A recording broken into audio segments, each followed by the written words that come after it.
എല്ലാവർക്കും നല്ലൊരു ദിവസം ആശംസിക്കുന്നു. ഇങ്ങനൊരു വലിയൊരു ഗ്യാതറിങ്ങിന് സഹായിച്ച എല്ലാവർക്കും, എല്ലാ മാധ്യമ പ്രവർത്തകർക്കും എൻ്റെ നന്ദി ഞാൻ അറിയിക്കുന്നു. വളരെ സിനിമാ രംഗത്തെ ഏറ്റവും വലിയൊരു അവാർഡാണ് എനിക്ക് കിട്ടിയിരിക്കുന്നത്. 48 വർഷത്തെ എൻ്റെ സിനിമാ ജീവിതത്തിൽ കിട്ടിയ ഒരു ഏറ്റവും വലിയൊരു അവാർഡായിട്ട് ഞാനിതിനെ കാണുന്നു. ആദ്യം ഇതിൻ്റെ ജൂറിയോടും ഇന്ത്യൻ ഗവൺമെൻറ്റിനോടുമുള്ള നന്ദി ഞാൻ അറിയിക്കുന്നു. എന്നെ ഞാനാക്കി മാറ്റിയ മലയാള സിനിമ, അതിൽ പ്രവർത്തിച്ചിരുന്നവർ, എന്നോടൊപ്പം പ്രവർത്തിക്കുന്നവർ, ഇനി പ്രവർത്തിക്കാൻ പോകുന്നവർ, അവർക്കൊക്കെ ഞാൻ നന്ദി പറയുന്നു. ഒരുപാട് മഹാരഥന്മാർ നടന്ന് പോയ ഒരു വഴിയിലൂടെയാണ് ഞാനും സഞ്ചരിക്കുന്നത്. ഇത് വളരെ ഒരു പ്രസ്റ്റീജിയസ് അവാർഡും കൂടെയാണ്. അപ്പം ഇതിനു മുമ്പ് കിട്ടിയിരിക്കുന്നതൊക്കെ വലിയ മഹാരഥന്മാർക്കാണ്.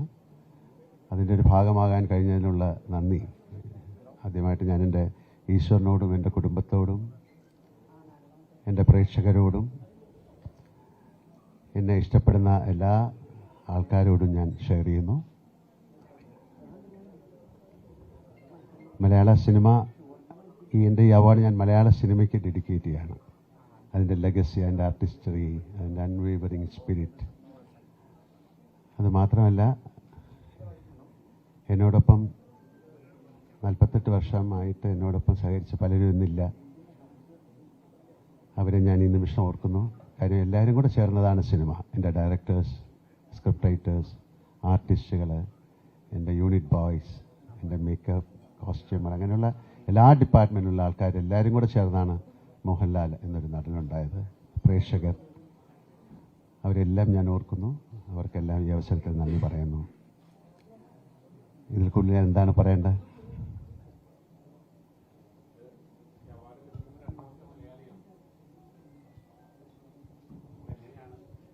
ഞാൻ പറഞ്ഞല്ലോ, രണ്ടാമത്തെ മലയാളി, ഒന്നാമത്തെ മലയാളി എന്നുള്ളതല്ല. ഈ അവാർഡ് ഒരു ഇന്ത്യൻ സിനിമയിലെ ഏറ്റവും വലിയൊരു അവാർഡ് ഈ മലയാള സിനിമയ്ക്ക് കിട്ടിയതിൽ ആണ് എനിക്ക് ഏറ്റവും വലിയ സന്തോഷം. അതിൻ്റെ ഒരു ഭാഗമാകാൻ കഴിഞ്ഞു, ആ ഫ്രറ്റേണിറ്റിയിൽ വർക്ക് ചെയ്യാൻ കഴിഞ്ഞു. ഇത് ഇന്ത്യൻ സിനിമയ്ക്കുള്ളൊരു അവാർഡായിട്ടാണ് ഞാൻ വിശ്വസിക്കുന്നത്.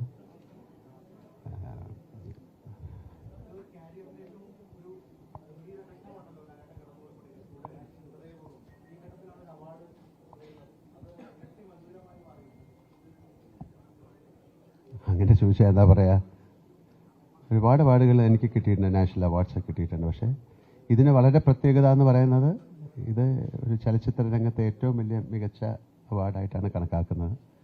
അപ്പം അങ്ങ് പറഞ്ഞ പോലെ ഇത് രണ്ടാമത് കിട്ടുന്ന ഒരു മലയാളി എന്നുള്ള രീതിയിൽ, ഒരു ആക്ടർ എന്നുള്ള രീതിയിൽ അതിന് വളരെയധികം പ്രസക്തിയുണ്ട്. അതിൽ ഞാൻ അഭിമാനിക്കുന്നു. ഞാൻ ഏറ്റവും ഡീപ്പ് സെൻസ് ഓഫ് ഹ്യൂമിലിറ്റി എന്നാണ് എനിക്ക് പറയാനുള്ളൂ. അതിൻ്റെ ഗ്രാറ്റിറ്റ്യൂഡ്, ഞാൻ ഈശ്വരനോട് നന്ദി പറയുന്നു, പ്രേക്ഷകരോട് നന്ദി പറയുന്നു.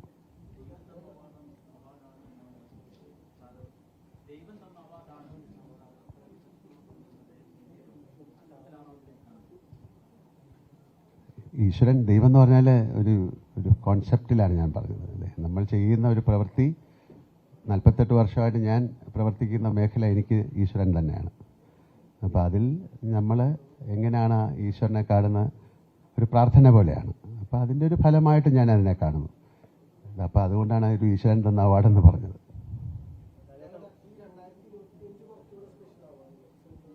എല്ലാ വർഷവും നല്ലതാണ്. അങ്ങനെ 2025 എന്നൊരു വർഷമില്ല. ഞാൻ പറഞ്ഞല്ലോ, നമ്മുടെ ഇതിനു മുമ്പും ഒരുപാട് സൂപ്പർ ഹിറ്റ് സിനിമകളും ഒരുപാട് നല്ല കാര്യങ്ങളും ജീവിതത്തിൽ ഉണ്ടായിട്ടുണ്ട്. അപ്പം ഇത്രയും വർഷത്തെ ഒരു യാത്രയിൽ ഈ നിമിഷം, ഈ അവാർഡെന്ന് പറയുന്നത് വളരെ പ്രത്യേകതയുള്ളതാണ്.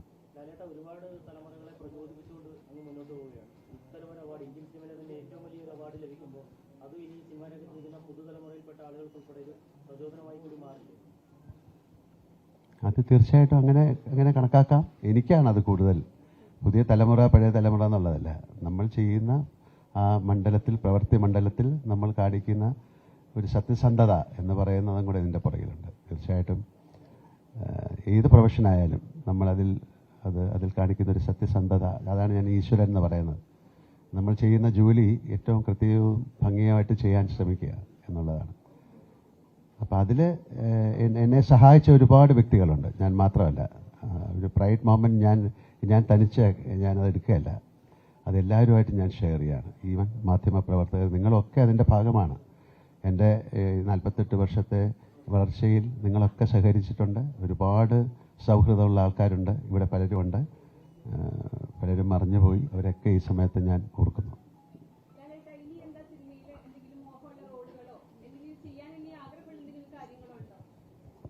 അങ്ങനെയുള്ള കാര്യങ്ങൾ ആലോചിച്ചാൽ ഒരുപാടുണ്ടാകും, പക്ഷെ അങ്ങനെ ആലോചിച്ചുകൊണ്ട് മാത്രം അത് സാധിക്കില്ലല്ലോ, അത് സംഭവിക്കണം.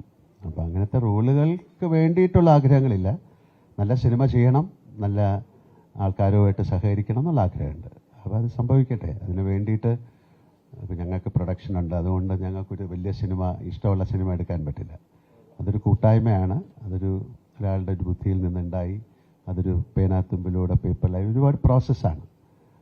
അപ്പോൾ അതാണ് ഞാനൊരു ഗ്രാറ്റിറ്റ്യൂഡ് എന്ന് പറയുന്നത്. ആ ഒരു നന്ദി നമ്മുടെ പ്രൊഫഷനോട് കാണിച്ചാൽ തീർച്ചയായിട്ടും അതൊരു ആക്ടറെ സംബന്ധിച്ചിടത്തോളം നല്ല റോള് കിട്ടുക എന്ന് പറയുന്നൊരു ഭാഗ്യമാണ്. അപ്പോൾ എന്നെ സംബന്ധിച്ചിടത്തോളം അങ്ങനെ ഒരുപാട് ഭാഗ്യങ്ങളുണ്ട്. ഇപ്പം ഒരുപക്ഷെ ഇന്ത്യയിലെ ഏറ്റവും വലിയ നടന്മാരോട് അഭിനയിക്കാൻ സാധിച്ച വളരെ അപൂർവം പേരിൽ ഒരാളാണ് ഞാൻ. പ്രേം നസീർ സാറായാലും, ശിവാജി ഗണേശനായാലും, നാഗേശ്വർ റാവു ആയാലും, അമിതാഭ് ബച്ചനായാലും, രാജ്കുമാർ സാറൊക്കെ ആയിട്ട് വളരെയധികം ബന്ധമുള്ള ഒരാളാണ്. പത്തിക്കുറിശി സാറ്, SP പിള്ള സാറ്, അങ്ങനെയൊക്കെ വളരെ അടൂർ ഭാഷ സാർ, അങ്ങനെ ഒരുപാട് ഗുരു കാരണവന്മാരുടെ സ്നേഹവും ഒരു ഗുരുത്വവും ഉള്ള ഒരാളായിട്ടാണ് ഞാൻ വിശ്വസിക്കുന്നത്. അപ്പോൾ അവരുടെയൊക്കെ ഒരു ബ്ലെസ്സിങ്സ് ഇതിൻ്റെ പുറകിലുണ്ടെന്ന് ഞാൻ വിശ്വസിക്കുന്നു. അതുപോലെ തന്നെയാണ് ഡയറക്ടേഴ്സും, അതുപോലെ തന്നെയാണ് എൻ്റെ കൊളീഗ്സും.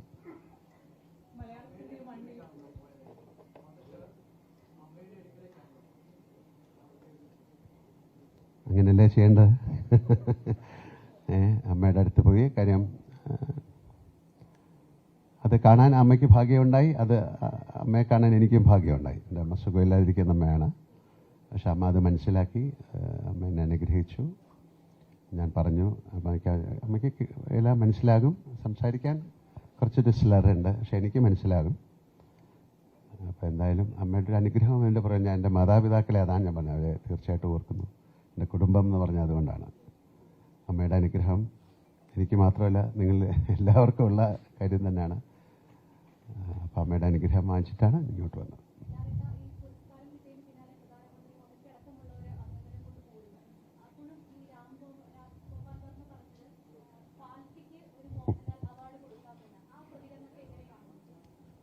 അദ്ദേഹം എപ്പോഴും വലിയ തമാശകൾ പറയുന്ന ആളല്ലേ അല്ലേ? അദ്ദേഹം അതിനെ ഏറ്റവും ഒരു ബ്ലാക്ക് ഹ്യൂമറായിട്ട് ഞാൻ അതിനെ കാണുന്നുള്ളൂ. അദ്ദേഹമായിട്ട് എനിക്ക് നല്ല സൗഹൃദമുള്ള ആളാണ്. അദ്ദേഹം ചെയ്തിരിക്കുന്നൊരു ഏറ്റവും വലിയൊരു സിനിമയിൽ അഭിനയിച്ച ആളാണ്. ഒരു കൾട്ട് ഫിലിമായിട്ട് മാറിയതാണ് കമ്പനി എന്നുള്ള ഫിലിം. അപ്പോൾ അന്ന് മുതൽ അദ്ദേഹം അത്രയും ഒരു അത്രയും ഒരു ബ്ലാക്ക് ഹ്യൂമറിൻ്റെ ആളാണ്. അപ്പോൾ എല്ലാവരും പറയുന്നതെന്ന് വ്യത്യസ്തമായിട്ട് രാം ഗോപാൽ വർമ്മ ചിന്തിച്ചു പറഞ്ഞു എന്നേ ഉള്ളൂ. അദ്ദേഹം അത് വളരെ സീരിയസ് ആയിട്ടൊന്നും മീൻ ചെയ്തതായിട്ട് ഞാൻ വിചാരിക്കുന്നില്ല.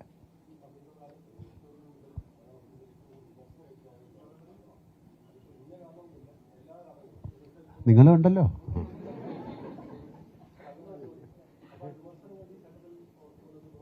അതൊക്കെ വിമർശനങ്ങൾ ആ സമയമല്ലേ, ഞാൻ ഇതെല്ലാം എൻ്റെ തോളത്ത് ഏറ്റി നടക്കുന്ന ഒരാളല്ല. അത് ആ സമയം കഴിഞ്ഞു. എല്ലാത്തിനും അതിൻ്റെതായ ഒരു സമയമില്ലേ ദാസ എന്ന് പറയുന്നത്. ഇപ്പം അതൊക്കെ മറക്കൂ. ഇപ്പം ഈ പ്രസൻറ്റിൽ ഏറ്റവും നല്ല സന്തോഷത്തിൻ്റെ സമയമാണല്ലോ.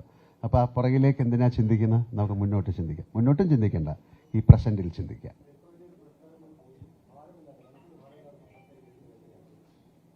അതാണ് പറയുന്നത്. ഞാൻ ഈ നിമിഷത്തെക്കുറിച്ച് ഞാൻ ആലോചിക്കുന്നത്. ഈ നിമിഷം ഏറ്റവും മനോഹരമായിട്ട് നിങ്ങൾ ചോദിക്കുന്ന ചോദ്യങ്ങൾക്ക് ഉത്തരം പറഞ്ഞുകൊണ്ടിരിക്കുകയാണ്. അപ്പം അല്ലാതെ പുറകിലേക്ക് നമ്മൾ എന്തിനാ ചിന്തിക്കുന്നത്? അതൊരു എല്ലാം കഴിഞ്ഞു പോയ കാര്യമാണല്ലോ. അപ്പം നാളെക്കുറിച്ചും ചിന്തിക്കാൻ പാടില്ലെന്ന്, പക്ഷേ നാളെക്കുറിച്ച് ചിന്തിക്കണം. നാളെ എത്ര മണിക്കാണ് എൻ്റെ ഫ്ലൈറ്റ്? നാളെ ഞങ്ങൾ ദൃശ്യം 3 തുടങ്ങുന്ന ദിവസമായിരുന്നു. നാളെ ഞങ്ങൾ രാവിലെ തുടങ്ങും. അത് കഴിഞ്ഞ് എനിക്ക് ഉച്ചയ്ക്ക് പോകണം, എന്ത് ഡ്രസ്സ് ഇടണം, അങ്ങനെയൊക്കെയുള്ള കാര്യങ്ങളുണ്ടല്ലോ. അതൊക്കെ ആലോചിച്ചുകൊണ്ടിരിക്കുകയാണ്. എന്നിട്ട് അവിടെ 23rd ഏറ്റവും വലിയൊരു പ്രസ്റ്റീജിയസ് മൊമെൻ്റ് അല്ലേ, അവിടെ ആ ഡയസിൽ പോയിട്ട്. ഇതിനു മുമ്പേ ഞാൻ വാങ്ങിച്ചിട്ടുണ്ട്. എനിക്ക് ഏതാണ്ട് 5 പ്രാവശ്യം കിട്ടിയിട്ടുണ്ട്.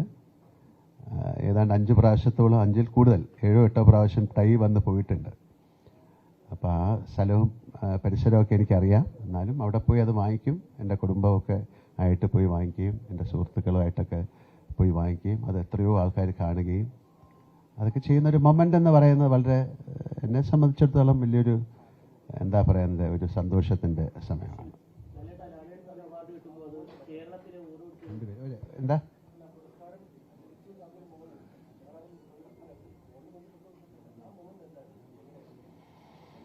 എപ്പോഴും അങ്ങനെയുള്ളൊരു കാര്യം വരുമ്പോൾ നമുക്ക് ആദ്യം അത് വിശ്വസിക്കാൻ പറ്റില്ലല്ലോ. എന്നെ പ്രൈം മിനിസ്റ്റർ ഓഫീസിൽ നിന്നാണ് വിളിക്കുന്നത്.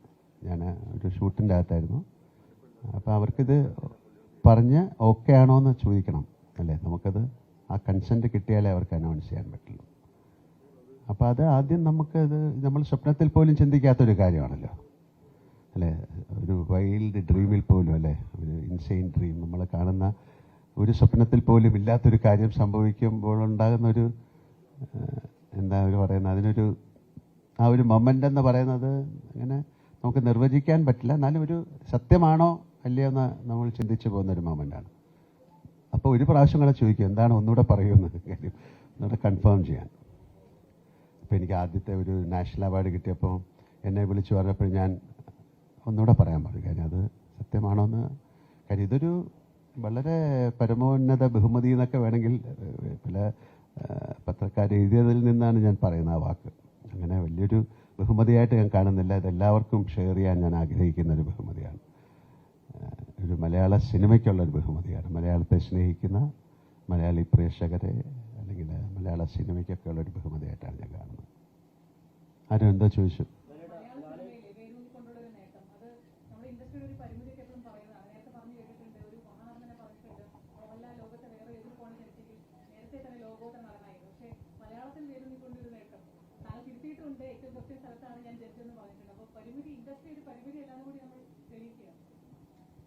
അങ്ങനെ പരിമിതികളൊന്നും ഇല്ലല്ലോ. സിനിമയ്ക്ക് ഒരുപാട് ഓപ്പണിംഗ് ആണല്ലോ. ഇപ്പം ടെക്നോളജി മാറി, പഴയ സിനിമ പോലെ അല്ലല്ലോ. ഇപ്പം മലയാള സിനിമ എന്ന് പറയുന്ന എല്ലാ ഭാഷയിലും ഡബ് ചെയ്ത് വരുന്ന സിനിമയാണ്. അത് ഇന്ത്യയിൽ മാത്രമല്ല പുറത്തേക്കുള്ള ഇപ്പോൾ ഒരു സിനിമ വേണമെങ്കിൽ ഒരു 200 ഭാഷയിൽ ഡബ് ചെയ്യാനുള്ള മെക്കാനിസം ഉണ്ട്. അപ്പം ആ ഒരു ഗേറ്റ് ക്രാഷ് ആയിരുന്നു ഒരു പീരിയഡ്. അതൊക്കെ മാറി ഇപ്പം സിനിമ എന്ന് പറയുന്നത് പാൻ ഇന്ത്യൻ എന്നുള്ളൊരു കോൺസെപ്റ്റിൽ വന്നു. അപ്പം മലയാള സിനിമ തമിഴ് സിനിമ എന്നില്ല, സിനിമ എന്നൊരു ലാംഗ്വേജിലേക്ക് അത് മാറി. സിനിമ ഒരു വിഷ്വൽ സർക്കിളാണ്, ഒരു മാജിക്കാണ്. നമുക്കതിനെക്കുറിച്ചൊന്നും പറയാൻ പറ്റില്ല. 2 സിനിമ സക്സസ് ആയാൽ അത് ഭയങ്കരമായിട്ട് എലിവേറ്റ് ചെയ്യും.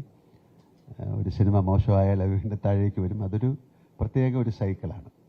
അപ്പോൾ അതിൻ്റെ അകത്ത് 48 വർഷം നിൽക്കുക എന്ന് പറയുന്നത് ഒരു വലിയ സർക്കസാണ് അല്ലേ.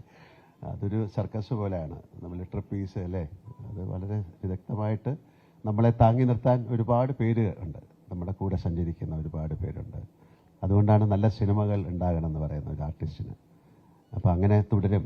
അതെൻ്റെ ജീവിതത്തിലെ ഏറ്റവും വലിയൊരു സിനിമയായിട്ട് മാറി. വളരെ സക്സസ്ഫുൾ ഫിലിമാണ് എമ്പുരാൻ, അതുപോലെ ഹൃദയപൂർവ്വം. ഇനി വരാനിരിക്കുന്ന സിനിമ എല്ലാം മഹത്തരമായ സിനിമ എന്നൊന്നും ഞാൻ അവകാശപ്പെടുന്നില്ല. അതിലും അത്തരം നല്ല സിനിമകൾ ഉണ്ടാകട്ടെ എന്ന് പ്രാർത്ഥിക്കാൻ പറ്റുള്ളൂ.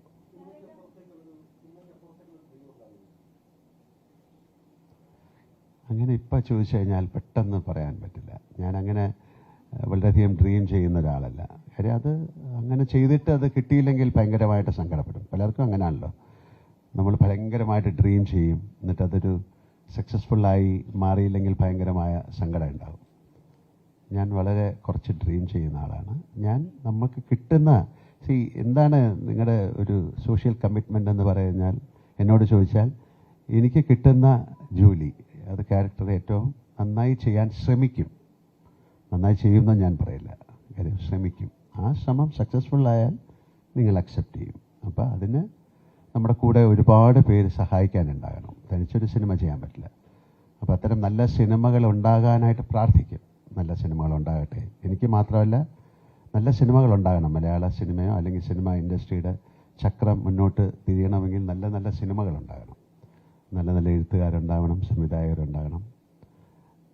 അപ്പോൾ അതിന് വേണ്ടിയിട്ടൊരു കൂട്ടായ ശ്രമത്തിൻ്റെ ഭാഗമായി മാറാൻ ഞാൻ തയ്യാറാണ്. അങ്ങനെ എനിക്ക് പറയാൻ പറ്റും. അതാണ് എൻ്റെ സ്വപ്നം.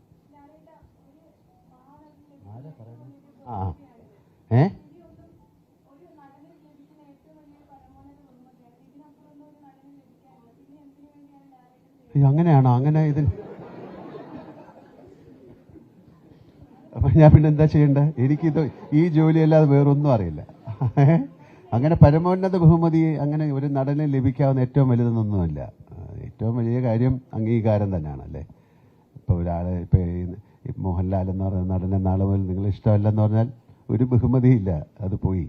അപ്പം ആ ബഹുമതി ഉള്ള പേര് ചീത്തയാക്കാതെ നന്നായിട്ട് അഭിനയിച്ച് പോവുക എന്നല്ലേ ഉള്ളൂ. അല്ലാതെ ഇതിൻ്റെ മുകളിൽ എന്താണ് എന്നൊന്നും നമുക്ക് ചിന്തിച്ചിട്ട് കാര്യമില്ല. അതാണ് ഞാൻ ആദ്യമേ പറഞ്ഞത്, എൻ്റെ വൈൽഡ് അല്ലെങ്കിൽ ഒരു സ്വപ്നത്തിൽ പോലും ഞാൻ ചിന്തിക്കാത്തൊരു കാര്യം ആണെന്ന് പറഞ്ഞത്.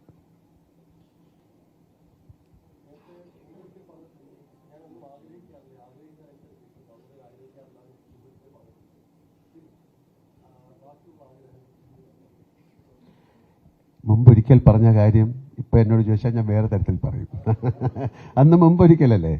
അല്ല, ശരിക്കും സത്യമായിട്ടാണ് ഞാൻ പറഞ്ഞ കാര്യം ഒരിക്കൽ കൂടെയാണ് ഞാൻ പറയുന്നത്. അങ്ങനെ പ്രത്യേകിച്ചൊരു വലിയ ഡിസയർ ഇല്ല. അതാണ് ഡിസയർ എന്ന് പറയുന്നത്. ആഗ്രഹങ്ങൾ തിരമാല പോലെയാണെന്നാണ്, ഒന്നിനു പുറകെ വന്നുകൊണ്ടിരിക്കും. അപ്പോൾ അതിങ്ങനെ അതിൻ്റെ രീതിയിൽ പൊയ്ക്കോട്ടെ, അതിൻ്റെ ഇടയിൽ ഇങ്ങനെ അഡ്ജസ്റ്റ് ചെയ്ത് ഞാൻ പൊക്കോളാം.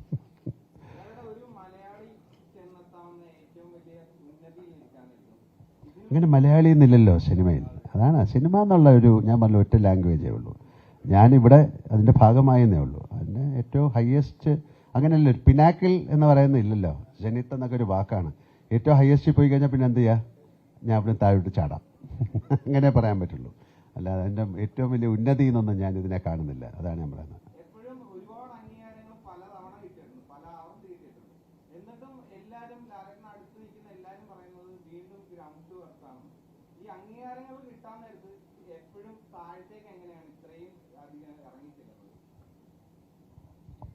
പിന്നെ മുകളിലേക്ക് കയറുമ്പം കൂടെ നിൽക്കുന്നവരെ നോക്കുക. കാര്യം താഴേക്ക് ഇറങ്ങുമ്പോഴും അവരുണ്ടാവും സപ്പോർട്ട് ചെയ്യാൻ.